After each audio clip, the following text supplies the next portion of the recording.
संस्कृत साहित्य का इतिहास के अंतर्गत आज हम ऐतिहासिक काव्य नवसाहसंक चरित और विक्रमांक देव चरित के बारे में अध्ययन करेंगे। नवसाहसंक चरित के रचयिता पद्मगुप्त अथवा परिमल, कालिदास, धार, नरेश, मुंज तथा उनके पुत्र सिंधुराज नवसाहसंक के राजकवि थे। नवसाहसंक चरित की रचना 1005 ईस्वी के लगभग हुई। सिंधुराज नागों के शत्रु वज्राकुंश को पराजित कर नागराज शंखपाल की राजकुमारी शशिप्रभा से विवाह करते हैं। इस घटना का विस्तृत एवं कवित्वमय वर्णन करते हुए कवि ने अपने आश्रयदाता के चरित्र पर प्रकाश डाला है। लंबी वक्तृताओं तथा विस्तृत वर्णनों से कथा प्रवाह प्राय अवरुद्ध हो गया है तथा ग्रंथ का ऐतिहासिक महत्व कम हो गया है। यद्यपि यह काव्य मुख्य रूप में एक प्रशस्ति मात्र है, फिर भी यदि इसकी पौराणिक वर्णन प्रणाली और अलंकृत काव्य शैली के बीच ऐतिहासिक तत्वों की खोज की जाए तो तत्कालीन इतिहास के अनेक विश्वसनीय तथ्यों पर प्रकाश पड़ता है, जिसकी पुष्टि शिलालेखों तथा अन्य बहिरंग प्रमाणों से भी होती है। नवसाहसंक चरित में सिंधुराज द्वारा विजित जिन राजाओं और देशों का उल्लेख हुआ है, उनकी ऐतिहासिकता स्वीकृत हो चुकी है। यद्यपि सिंधुराज का कोई शिलालेख उपलब्ध नहीं हुआ है, उनकी सत्यता का पता उनके वंश के पूर्ववर्ती और परवर्ती राजाओं के इतिहास से चलता है। 12वें सर्ग में सिंधुराज से पूर्ववर्ती समस्त परमारवंशी राजाओं का कालक्रम से वर्णन है, जिसकी पुष्टि शिलालेखों से हो चुकी है। इस प्रकार यह काव्य परमारों के इतिहास के लिए उपादेय है। काव्य की दृष्टि से पद्मगुप्त की रचना वैदर्भी रीति का मनोहर उदाहरण है। उसके 18 सर्गों में 19 प्रकार के भिन्न भिन्न छंदों में कुल मिलाकर 1500 पद्य हैं। पद्मगुप्त की भाषा और शैली पर महाकवि कालिदास का प्रभाव दिखाई पड़ता है।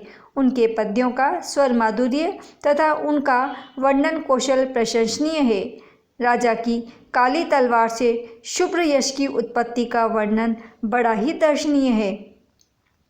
विषम अलंकार का यह सुंदर उदाहरण रमणीय है। सद्य कर स्पर्शम अवाप्य चित्रम रणे रणे यस्य कृपाण लेखा तमाल नीला शरद इंदु पांडु यशस्त्रिलोक्य आभरणम प्रसूते।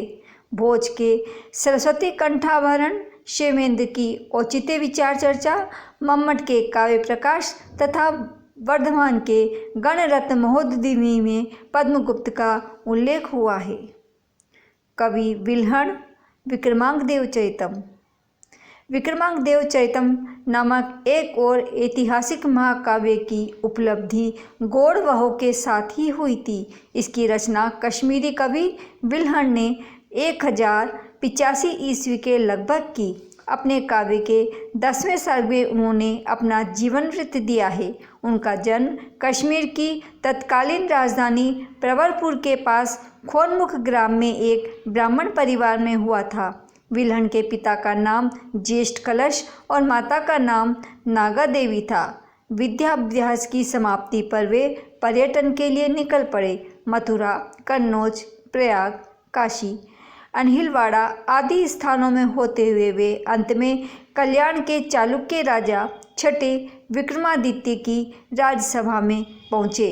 विक्रमादित्य ने उन्हें अपना सभा पंडित बनाकर विद्यापति की उपाधि से विभूषित किया।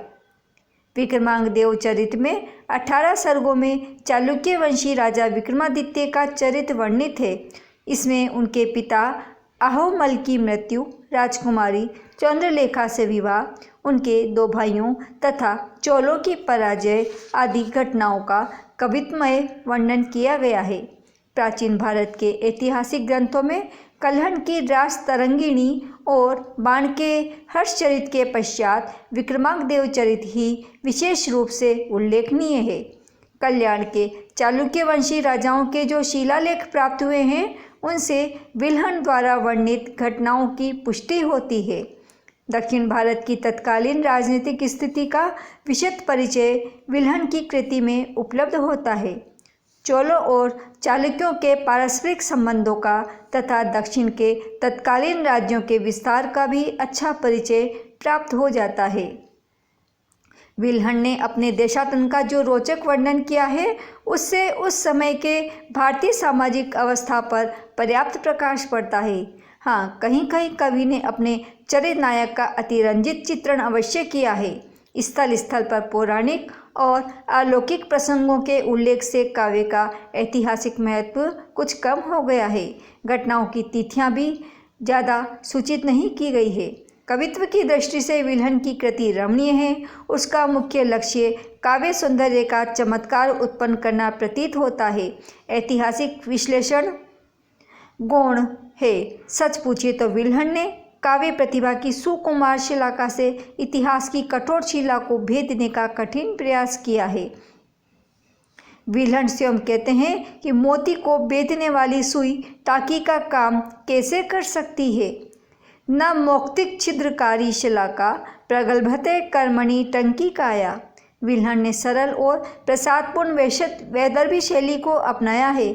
जैसा कि वे स्वयं कहते हैं, सहर्ष सन्तु विशारदानां वैदर्भी लीला निधय प्रबंधा तथापि वैचित्र्य रहस्य लुब्धा श्रद्धां विधास्यन्ति सचेतसोऽत। अनुरूप दृष्टांत सरस पद विन्यास एवं विशद भाव प्रकाशन विल्हन की कविता की विशेषताएं हैं। साहित्य विद्या के अनुशीलन से जिनका हृदय सरस नहीं हुआ है उन पाठकों के प्रति कवियों के प्रशस्त गुण भी कुंठित हो जाते हैं।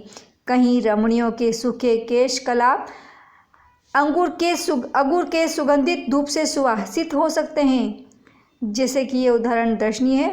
कर्णामृतम सुक्ति रसम विमुच्य दोषे प्रयत्न सुमहान खलानां निरीक्षते केलीवनम प्रविष्ट कर्मलेख कंटक जालमेव।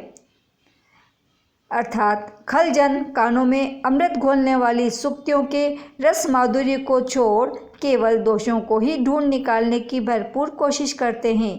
सत्य है, क्रीड़ा उपवन में प्रवेश करके भी ऊंट बबूल के कंटीले झाड़ों को ही ढूंढता है। सोमेश्वर ने कल विल्हन की इस प्रकार से प्रशंसा की है।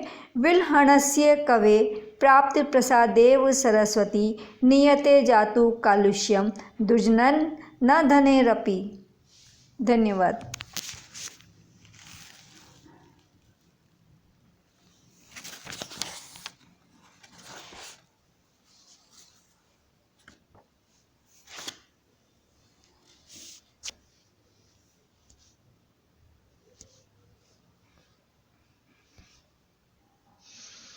सत